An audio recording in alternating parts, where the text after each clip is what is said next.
A few months ago, someone called me the time management queen when I was still working my job. And honestly, I laughed. Because when I look at my life, all I see are the things I don't manage to fit.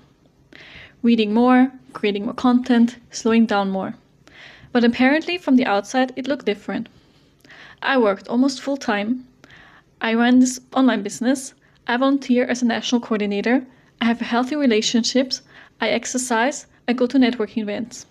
So today I want to share how I actually do this, or actually did this, and why classic productivity advice never worked for me as an introvert. Whenever someone says, I don't have time, I know it's usually not about time.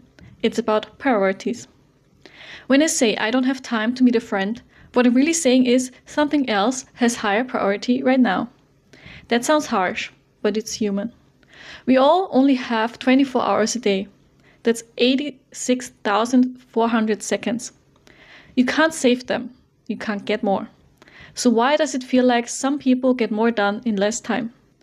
Let's look at a normal weekday when I worked full time. I get up at 6. I meditate, I do my morning routine. And then I also work on my online business a little bit. Then I make breakfast and go to work. I'm at work at 9. But already before going to work, I already worked on my online business and I prioritized myself. And on the way to work, I also do comments and interaction online. Then I work from 9 to 5. When I get home, I will take a break.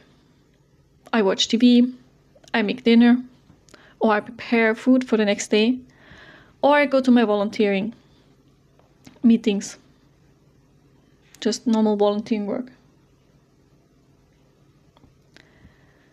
And then suddenly it's 9 p.m., 10 p.m. and you realize you don't have no time left. You have but 5 hours a day. You actually choose how to spend. And that's where everything changes. I just showed you how I use mine. Not because it's perfect, but because it's intentional. I take a break after work. A small break. I eat something. I spend time with my boyfriend. Watch TV. And I also work an hour on my online business. And then I have a wind down routine in the evening. Brushing my teeth, skincare, being thankful. And there are still some things I can optimize, like delegating. People like Beyonce or Bill Gates don't spend time thinking about groceries, planning trips, or managing every detail. They protect their attention. So the real question is, how much do you value your time? People often say to me, you just do so many things at the same time. No, I don't. Our brain can't consciously process 2 things at once. What we call multitasking is actually constant context switching, and it's incredibly inefficient. Introverts don't trust extroverts telling you to multitask. And women don't trust the myth that we're better at multitasking. What we're actually good at is something else. Focus. I wrote this text for this YouTube video in about 30 minutes. Quiet space, no distractions, full focus. In a noisy environment, with messages popping up, it would take me over an hour. That's the power of focus, and that's the power I'm using to do more things.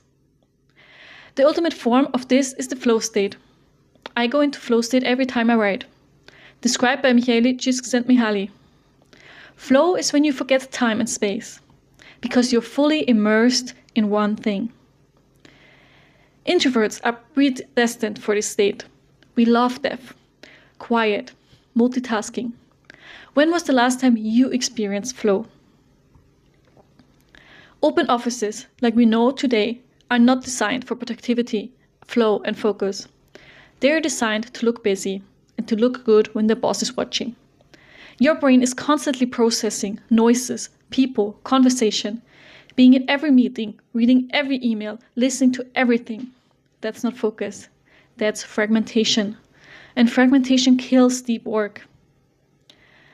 My strategy isn't complicated. It's actually pretty simple. I prioritize what matters and let go of the rest. That means less social media, automation where possible, delegation where possible, no wasting time on complaining. And the goal is always the same: focused work, focused conversations, and focused rest. Because presence creates quality, and quality creates results. So here's what you can do today. Analyze your day honestly. Go through your day, your normal day. Where is your time actually going? The 24 hours you have. If you spend hours on social media, you're choosing that over creativity, relationships, or health. Is that how you want to live long term? Your time is your most valuable possession. So tell me, what are you going to change today? And hint, I'm also not productive 24/7. You can and should take breaks. It's what makes you productive as well. So don't feel guilty when you take half an hour on social media or playing a game. That's totally fine, as long as it doesn't get into your productive time. So what are you going to change today? If you need or want more help, check the description below. I'm offering mentoring sessions, quiet spaces for us to go through your problems and what you need to improve and grow.